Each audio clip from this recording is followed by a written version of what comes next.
Kesawaran, balik lagi sama saya Edo. Kali ini saya udah dapat dua tamu nih yang membuat saya ini jadi nostalgia gitu loh, kangen masa sekolah ya. Kalau kata Krisya, ada masa paling indah selain masa di sekolah sih. Oke, sekarang kita udah kedatangan dua tamu. Yang pertama ada Pak Yan dari Dinas Pendidikan Kabupaten Kesawaran, Kabid Guru dan Tenaga Pendidikan ya Pak. Iya. Dan ada Ibu Uli dari SMP 1 Gedung Tataran, Kepala Sekolah SMP 1 Gedung Tataran. Terima kasih ya Pak Yan, Bu Uli udah menyempatkan hadir ke podcast Jaksa Negeri Kesawaran. Apa kabar? Sehat ya, luar biasa ya. Mungkin sebelum kita ngobrol-ngobrol lebih lanjut nih Pak Bu, mau perkenalkan diri dulu. Tadi namanya kan udah saya sebutin mungkin. Apa lah gitu biar teman-teman ini lebih mengenal dulu nih Bapak sama Ibu sebelum kita masuk ke topik ngobrol. Mungkin dari Pak Yan. Terima kasih sebelumnya. Perkenalkan, saya Yan Surya Setiawan SPD, kebetulan di Dinas Pendidikan dan Kebudayaan Kabupaten Kesawaran sebagai Kepala Bidang Guru dan Tenaga Pendidikan, dan saat ini masih melaksanakan tugas sebagai Kepala Bidang Pendidikan. Terima kasih. Oke. Ibu Uli memperkenalkan diri. Terima kasih waktu yang diberikan. Nama saya Uli Simanjuntak, Kepala Sekolah SMP Negeri 1 Kesawaran, yang sebelumnya saya juga jadi guru di SMP Negeri 1 Kesawaran dari tahun 1990, diberikan kepercayaan jadi kepala sekolah dari tahun 19 sampai sekarang. Oke, ini berarti Ibu Uli ini guru senior ya, sebelum saya lahir Ibu udah jadi guru. Siap. Nah, Pak Yan ya, mungkin Ya. kalau Bu Uli kan sebagai kepala sekolah, pendengar-pendengar podcast Jaksa Negeri Kesawaran tahu lah kepala sekolah itu kerjanya ngapain gitu. Kalau Pak Yan dari Kabid Guru dan Tenaga Pendidikan ya, mungkin bisa menjelaskan dulu nih apa sih itu Pak bidang guru dan tenaga pendidikan itu ngapain aja sih sebelum kita masuk ke topik ini? Oke, terima kasih. Untuk bidang guru dan tenaga pendidikan itu adalah salah satu tugas pokok. Tugas pokok dan fungsinya adalah melaksanakan kegiatan yang berhubungan dengan administrasi guru dan tenaga pendidikan khusus. Nah, artinya pengembangan guru, pembinaan, kemampuan kompetensi itu ada di kegiatan bidang guru dan tenaga pendidikan. Kalau kurikulum itu nggak tempat juga. Kalau kurikulum sebetulnya ada bidang yang menangani, yaitu bidang pendidikan dasar. Tapi berarti bagaimana tenaga pendidikan itu melaksanakan kurikulum itulah yang ada di bagian Bapak ya, pelaksanaannya. Gitu. Ya, untuk pelaksanaan, untuk pelatihannya, untuk peningkatan kompetensinya itu ada di bidang guru dan tenaga pendidikan.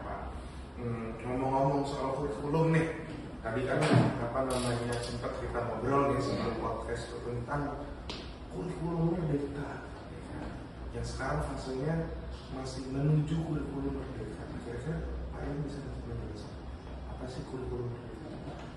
Ya, secara garis besar bahwa kurikulum merdeka itu adalah proses pembelajaran intrakurikuler ya, yang dilaksanakan di sekolah dengan memberikan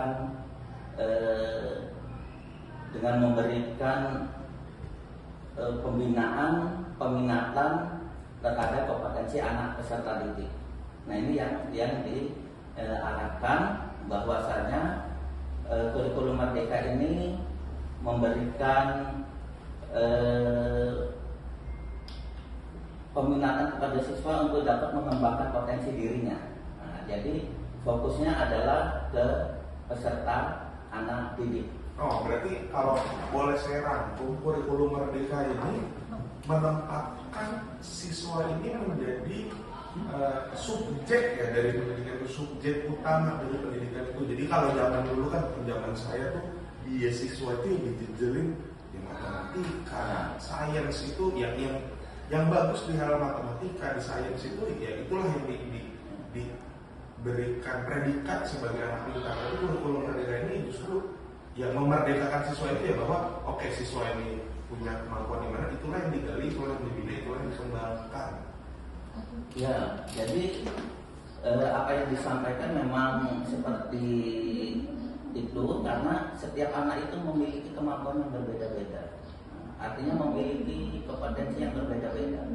Dan kemampuan dan kompetensi yang berbeda-beda itu yang harus diarahkan bukan saja akademik, tetapi juga non akademisnya. Nah, jadi fokus utamanya di mana kemampuan dan kompetensi anak itu ya dapat diukur bukan di salah satu sisi akademisnya, tapi non akademis juga, sehingga tidak terfokus kepada kemampuan sainnya saja, tetapi juga ada kemampuan, mungkin mereka memiliki kemampuan di bidang seni budaya, kemudian kemampuan di bidang olahraga. Nah, ini yang kita arahkan dalam kurikulum Merdeka ini.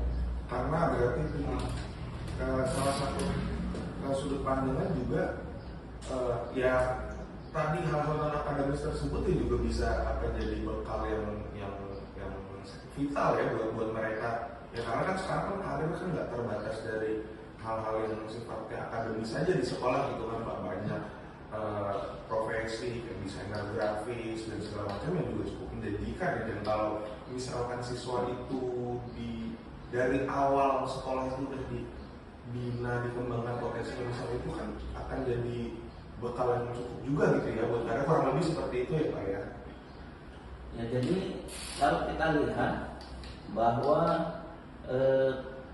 perkembangan, peminatan, kemampuan, kompetensi anak itu memang memiliki hal-hal yang berbeda sesuai dengan apa yang mereka miliki, termasuk bakat dan minatnya. Nah, hal itulah yang kita dorong ya, bahwa siswa itu memiliki kemampuan, kompetensi itu sesuai dengan minat dan bakat yang ada pada dirinya. Sehingga kurikulum Merdeka itu memberikan kesempatan yang sangat luas kepada anak didik kita untuk dapat memilih. Berarti ada pilihan di mana mereka memiliki kemampuan mereka, kompetensi mereka untuk yang dapat mereka kembangkan. Nah, seperti itu. Oke. Nih, sebentar dulu ya Bu Lia. Sebelum saya lanjut ke Bu Uli, saya masih ada sedikit nih yang mau saya tanyakan ke Pak Ian. Prosesnya berarti kan masih menuju ke kurikulum Merdeka. Berarti kan kita masih dalam proses nih untuk sampai ke kurikulum Merdeka. Apa sih yang sekarang sedang dilaksanakan itu dalam proses menuju kurikulum Merdeka itu harus? Ya, proses-prosesnya tentunya itu kita tidak terlepas yang pertama dari SDM-nya terlebih dahulu. SDM di sini ya dari tenaga pendidiknya. Nah, tenaga pendidiknya ini kita persiapkan ya. Kita persiapkan untuk dapat meningkatkan kompetensi gurunya, kemampuan gurunya dalam menerapkan implementasi kurikulum Merdeka. Nah, tentunya dengan pelatihan-pelatihan yang diadakan oleh pemerintah baik pusat ya, kemudian melalui program guru penggerak oleh badan guru penggerak provinsi. Nah, itu juga guru-guru itu dilatih tentang penerapan implementasi kurikulum Merdeka. Selain itu juga sarana prasarananya juga yang ada di satuan pendidikan itu juga harus kita penuhi secara bertahap ya. Karena dengan kemampuan yang ada belum bisa mengcover secara keseluruhan sarana prasarana. Namun untuk gurunya itu tetap kita prioritaskan untuk dapat melaksanakan peningkatan kompetensinya dengan pelatihan-pelatihan tersebut. Oke. Berarti kalau yang saya bisa ringkas dari penjelasan kalian itu, persiapan itu yang paling penting ya, tenaga pengajarnya, sarana prasarananya, sama uji coba pelaksanaannya. Oke. Ini saya mau mungkin kalau lebih bisnis sekarang saya nanya sama Bu, Ibu sebagai kepala sekolah SMP 1 ini dari kurikulum Merdeka yang tadi udah dijelaskan oleh gimana sih pelaksanaannya di sekolah? Sebenarnya kalau kurikulum Merdeka itu Pak, itu pengembangan dari kurikulum 13. Di kurikulum 13 pun sebenarnya itu sudah ada. Tetapi yang paling ditekankan adalah misalkan di satu kelas itu ada 32 siswa, maka 32 siswa itu memiliki karakter dan keunikan masing-masing, kemudian memiliki bakat. Nah, di sini guru harus mampu memahami itu, dan guru harus mampu membuat metode menghargai dari setiap anak itu, karena pendidikan itu harus berpusat kepada siswa. Jadi bukan dari gurunya. Sesungguhnya ini penekanan kurikulum Merdeka ini sebagian sudah ada di kurikulum 13 ini. Jadi tinggal memajukan lagi. Kemudian penggiringan daripada tadi ada talenta, ada karakternya tadi, ada cita-cita anak itu kita diri dan harus menghargai secara akademik dan non akademik. Jadi anak itu seperti tidak hanya pintar di matematika, tetapi bisa pintar di tempat yang lain. Dan sekolah menyiapkan ekstrakurikuler dan intrakurikuler. Jadi ada peluang, ada lahan, kemudian guru mau melakukan itu. Intra itu adalah si anak itu misalnya memiliki kemampuan basket nih, maka kita giring, tapi tidak mengganggu KBM, proses pembelajaran. Makanya kan anak itu apabila sudah selesai belajar di kelas, si guru yang tentu pemangku-pemangku itu bisa membuka peluang lagi, misalnya kayak paskibra, ya paskibra melakukan basket, melakukan. Nah, siapa yang berminat di situ, maka anak itu akan membangun jiwa raganya di situ, yang nanti akan berlanjut kepada pendidikan berikutnya, tergiring secara baik, maka terbentuklah anak itu dengan sempurna. Bedanya sama ekstrakurikuler? Kalau ekstra itu kan di luar, kalau intra itu bergabung dengan mata pelajaran itu. Jadi masih, artinya begini, kalau X itu kan luar, jadi di luar jam pelajaran. Tapi kalau ini tuh tergabung di dalam jam pelajaran. Makanya kan kayak sekolah sekarang kan pulang agak sore-sore kan, ada di situ dilanjutkan dengan ini, atau di awal ada rohis, ada ya seperti itu. Jadi include di dalam. Nah, disitulah nanti akan kita lihat apa sih sebenarnya bakat anak ini. Nah, tapi yang penting Pak, di dalam kurikulum Merdeka itu, ketika melihat anak itu dari sejumlah anak itu yang memiliki keunikan yang berbeda-beda, mari kita hargai, mari kita jaga, mari kita giring sehingga mereka bisa berkembang dengan sempurna. Menyenangkan berarti ya, kalau dari penjelasan ibu sih menyenangkan banget gitu sekolah sekarang. Memang Pak, kalau SMP Negeri 1, branding kita kan Pak, sekolah ramah anak. Sekolah ramah anak itu anak itu harus bahagia dan senang. Nah, untuk itu saya juga menghimbau kepada orang tua, karena orang tua kan keluarga besar saya, orang tua siswa. Berangkatkanlah anakmu dari rumah dengan bahagia, dengan senyum, jangan ada beban. Maka kami sambut di sini dengan bahagia. Makanya kami ada sarapan pagi Pak, menyambut siswa di depan gerbang. Artinya sambil kami juga melihat ada nggak di sana anak yang murung, ada yang ini. Karena kalau udah di kelas kan agak sulit Pak, udah ada guru. Karena di depan gerbang itu menyambut anak itu dengan bahagia. Ya karena kalau saya dulu ya Bu ya ngalamin sekolah itu kan, ya sekolah mungkin pulangnya nggak sesore anak sekarang gitu. Iya. Ya tapi nyampe rumahnya juga ya malam karena pada nongkrong gitu. Mungkin karena ada energi yang nggak tersalurkan tadi gitu ya, zaman kurikulum jadul 12-14 tahun lalu itu gitu. Enggak juga sih sebenarnya begini Pak. Makanya di sekolah itu juga harus ada pendidikan karakter. Nah, tujuannya apa? Ketika kita bentuk pribadi anak itu, dari rumah juga dibentuk pribadi anak itu. Anak yang menjadi baik, anak yang menjadi tangguh, anak yang jujur, anak yang mau bekerja keras. Kemudian saya yakin ketika dia pulang dari rumah, pasti dia baik-baik saja pulang. Kalau masalah nongkrong itu lihat nongkrongnya juga. Ya, maksud saya gini, energinya itu kan kalau mungkin siswa-siswa zaman dulu itu karena energinya banyak yang nggak tersalurkan, dia carilah nongkrong lah. Kan kita nggak tahu lah mereka itu ngapain pas nongkrong. Tapi ketika, maksud saya dengan kurikulum Merdeka ini, terutama yang diberikan di SMP 1 ini, energinya itu udah tersalurkan gitu. Ya, Jadi betul. mungkin kalau bahasa sehari-harinya kalian daripada nongkrong di luar mending nongkrong di dalam sini, kita sediain fasilitasnya. Nanti kalian mau ditolong kemana gitu kan? Iya, betul, betul. Jadi artinya begini. Nah, itu salah satu tugas daripada kepala sekolah dengan tim saya itu guru, termasuk bukan hanya guru yang ada di situ, kita bisa juga mengambil tim ahli yang pandai mengaji, ya kan, kalau Lois kan, kemudian yang pihak pramuka dari luar, gitu kan. Nah, si anak tadi yang sudah kita giring, kita kumpulkan itu tadi, maka diberikan pembelajaran, tentunya tenaga mereka kan tersalur dengan edukasi yang baik. Itu kalau menurut kami, gitu Bapak. Keren ya teman-teman mendengar podcast kebiasaan bersawaran.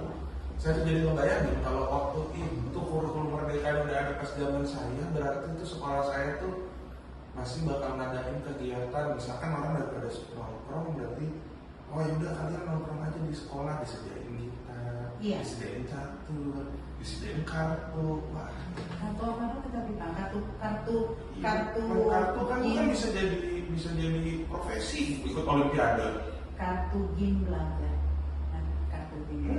Olahraga gitu maksud saya kan apa? Bridge ya? Bridge kan ada tuh. Iya. Iya maksud saya. Oh, itu teman-teman saya itu juga dan saya bisa akan lebih berkembang gitu kalau misalnya zaman dulu. Berarti kita terima kasih dong Pak sama pemerintah sudah ada pengembangan kurikulum ini. Terima kasih pemerintah. Terima kasih. Nah itu Pak. Terima kasih Pak. Nah, oke. Aduh, sebenarnya apa ya? Jadi lupa saya gara-gara cerita zaman saya dulu. Waktu yang Oke.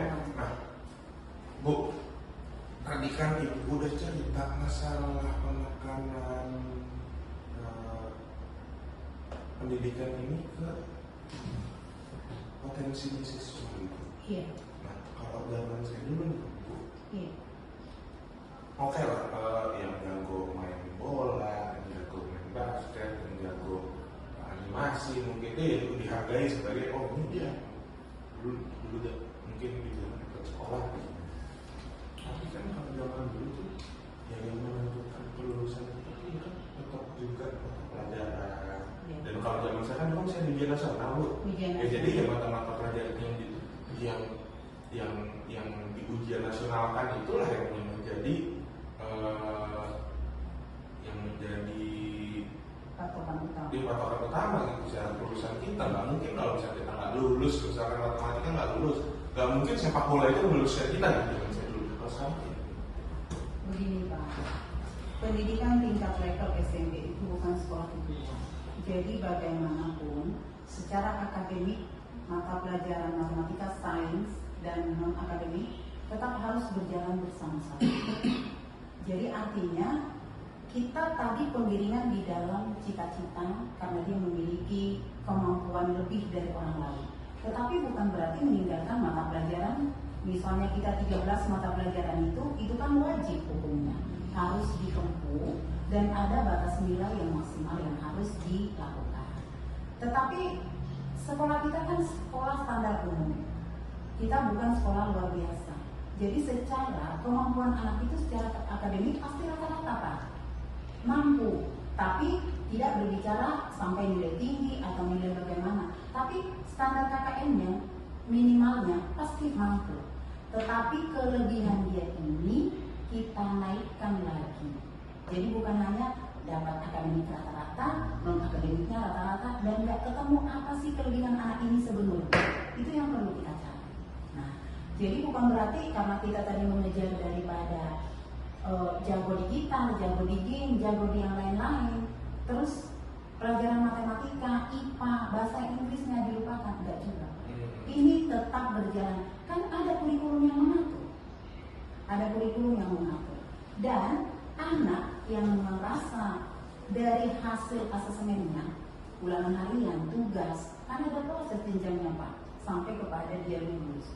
Nah, ketika di situ dia sudah mengalami hambatan, nah ini tugas guru untuk pendekatan Pak, pendekatan secara persuasif. Ada apa dengan anak ini? Karena diterima itu pasti sudah rata-rata Pak. Tapi udah ada lagi pendekatan represif, hukum-hukum gitu udah ada.